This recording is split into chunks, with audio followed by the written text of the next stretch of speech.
There's probably no issue on which I have focused more as a journalist than the issue of illegal, warrantless domestic spying en masse perpetrated by the United States government on the American population. And as we've recounted before, the history of the U.S. security state, embedded in it was the idea that the U.S. security state will always be directed exclusively to foreign countries and never directed inward. And it was after 9/11 when really for the first time en masse, the U.S. security state, the powers of the NSA and the CIA and the FBI started being focused overwhelmingly on the domestic population. Obviously, the FBI had abused its powers domestically before, but never in the systemic way that 9/11 permitted. And it wasn't just in a year or two when fears were high when it happened. That was when those fears were exploited to justify the imposition of these new powers, and yet they never went away. The assurance at the time was, oh, don't worry, this is very temporary, just to get this crisis of terrorism under control. And once we do, we're going to give those powers back. And of course, that never happened.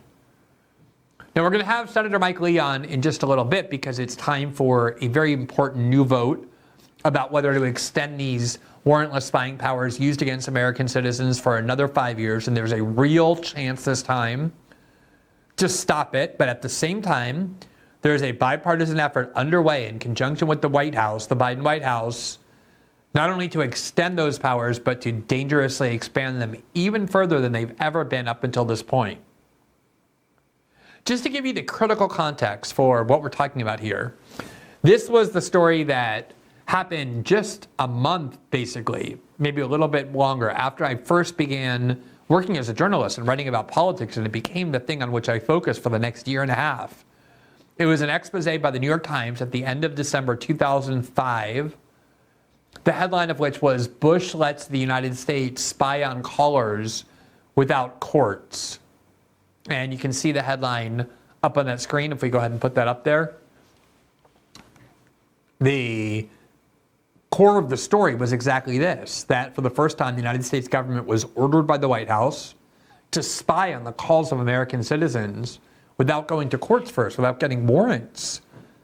That's the fundamental safeguard of the Fourth Amendment to the United States. Yes, of course, our government sometimes needs to spy on citizens, but they have to go first to get a warrant in order to justify that. And yet in the weeks and months after 9/11, as the article points out, the government under George Bush authorized it to spy on Americans' international calls or emails with no warrant. Quote, months after the September 11th attacks, President Bush secretly authorized the NSA to eavesdrop on Americans and others inside the United States to search for evidence of terrorist activity without the court-approved warrants ordinarily required for domestic spying, according to government officials. Under a presidential order signed in 2002, the intelligence agency has monitored the international telephone calls and international emails of hundreds, perhaps thousands of people inside the United States without warrants over the past 3 years. And of course, their effort was, their claim to be, to stop terrorism.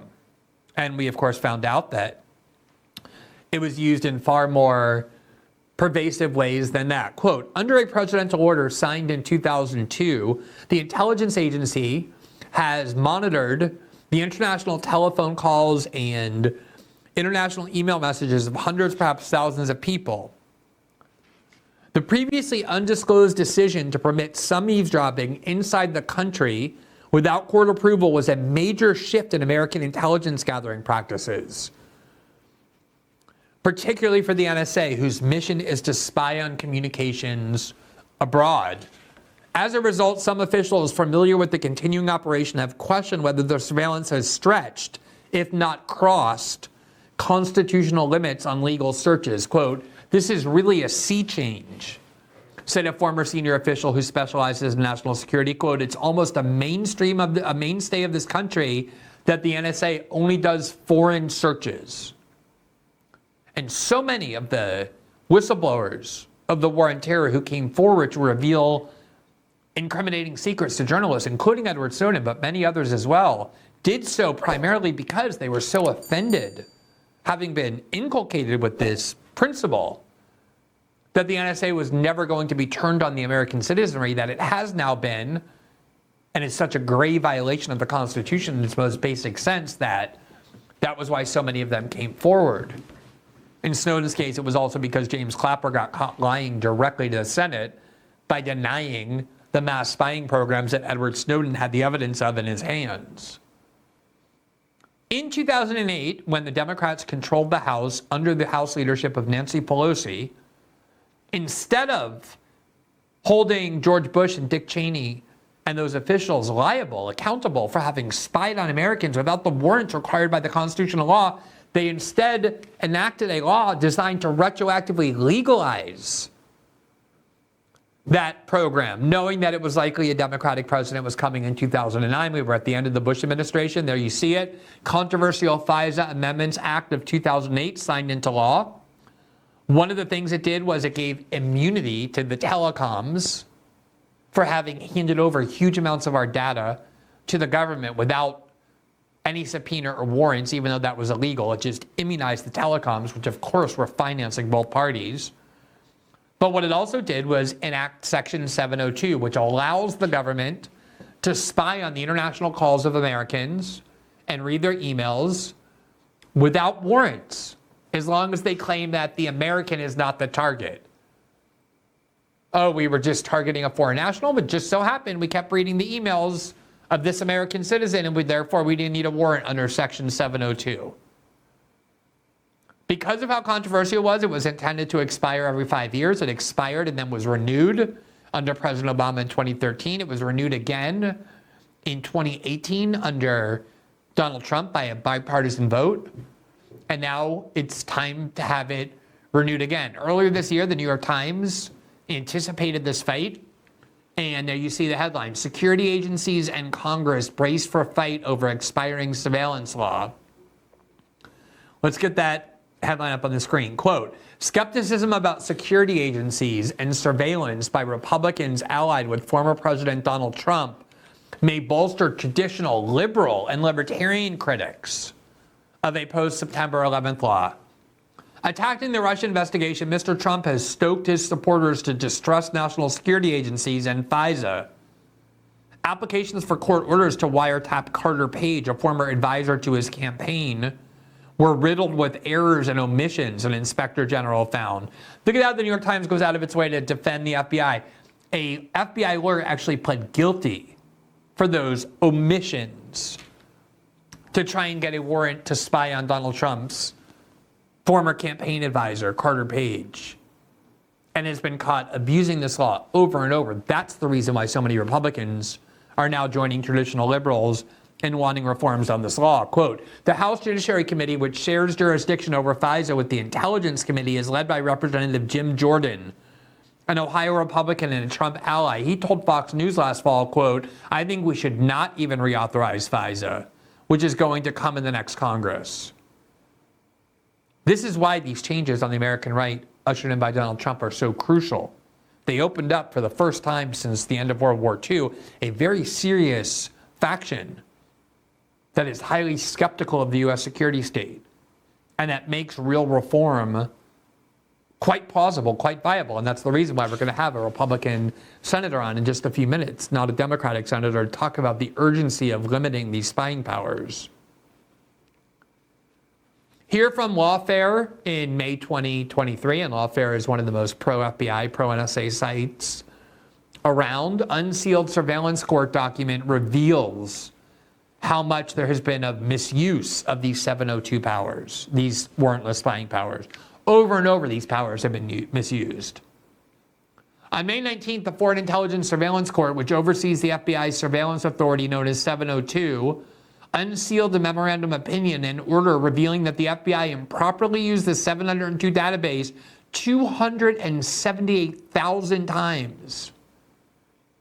The FBI improperly queried crime victims, suspects in the January 6th insurrection, and people arrested at protests stemming from the police killing of George Floyd, according to unsealed documents. So both left and right anti-establishment protests, that's always who the targets are of U.S. security state abuses, spying abuses. Another case included a batch query of 19,000 donors to an unnamed and ultimately unsuccessful congressional candidate. Now, in 2013, in 2018, what happened was the House of Representatives, on a bipartisan basis, overcame opposition, and they just renewed this law with no reforms. What's happening now is even more pernicious. As I said, when we had Congressman Massey on our show, he warned us. He said, I'm on the Judiciary Committee. There's bipartisan support in the Judiciary Committee for imposing serious limits on this power and not renewing it until it has that. The Intelligence Committee, however, and these are my words, which is always captured by the intelligence community, they always make sure to staff the Intelligence Committee with the loyalists to the CIA and the FBI. The Republicans have Michael McCall there, who's a big supporter of the war in Ukraine, a big CIA supporter. He supports wars all the time.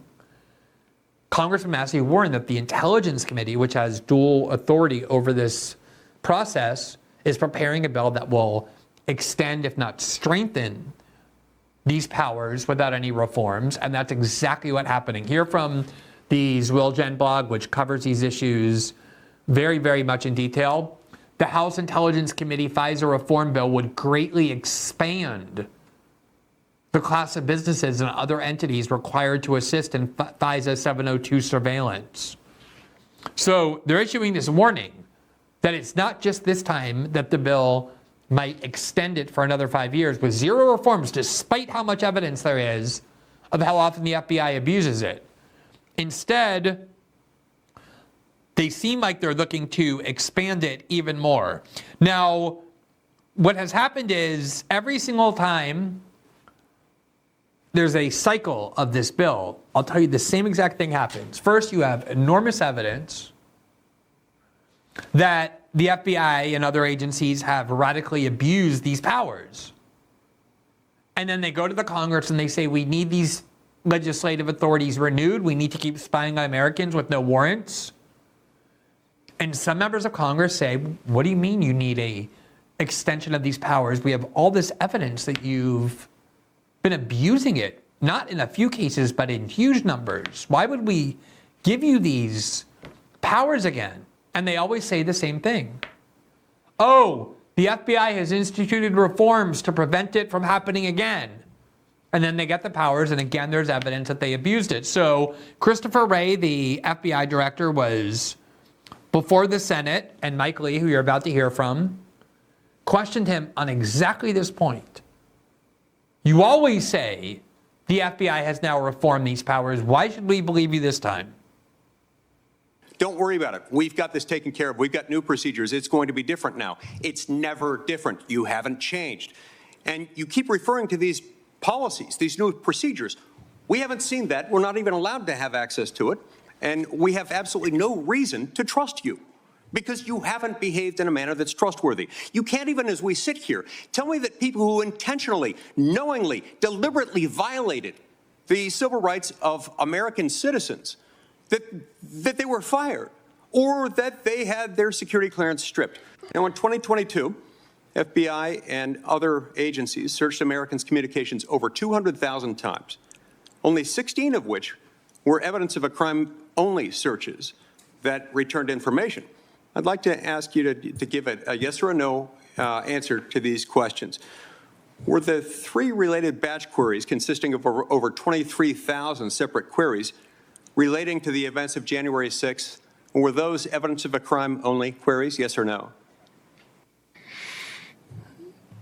I don't know the answer to that. The answer is no. I do know the answer. The answer is no. Were there 141 queries for the activists arrested in connection with the George Floyd protests here in Washington, D.C., evidence of a crime-only queries?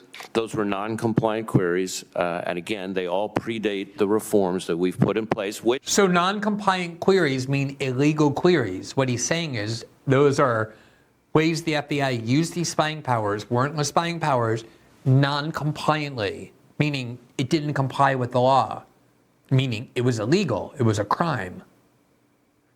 And they always try and describe it that way. Oh, these are just non-compliant. And Senator Lee went through all these different instances of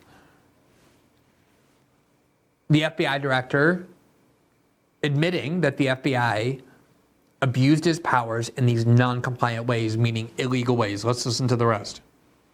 Is that a warrant requirement or prohibition relating donors to a political campaign? The answer there is no. Washington, D.C., evidence of a crime only queries? Those were non-compliant queries, and again, they all predate the reforms that we've put in place, which echo other reforms that other FBI directors have told me about every darn year. If How I about may, the 19,000 donors to a political campaign? The answer there is no. What about the query for a sitting member of Congress? The answer there is no. What about the query involving a U.S. Senator, which for all we know could be any one of us? The answer is no. And so what does that tell me? Well, what I'm hearing and what these data points all point to is that a warrant requirement or prohibition relating to quote-unquote evidence of a crime only queries would not have been something that would have prevented any of the most egregious examples of the abuse that we've seen under Section 702. So the FBI is already required to obtain a court order in some circumstances before accessing the contents of Americans' communications in the context of 702. They're already required for that in some circumstances. Since 2018, how many times has that requirement been triggered, according to government reporting? Do you know? Are you talking about the so-called F2? Yes. Yeah, how many times has it been triggered? Yes. This has always been the crux of the issue. The Bush-Cheney administration said, you know what? The reason we're going to start spying on Americans' calls without warrants is because it's just too annoying to have to go and get a warrant. The reality is there's nothing easier than going to get a warrant. If you go and look at how many times the FISA court, which is the court, the secret court, it meets in secret, it's inside the Justice Department, it has only the Justice Department there, only the FBI there. And as a result, it's a bizarre court. It's a court that is intended to rubber stamp the government's request for warrants. It has given and approved warrants in something like 99.8% of the cases since this process began. And the only times it rejected it, it didn't say no. It just said, oh, you have some more information you have to provide in your form. Come back to us, and then it rubber stamps it.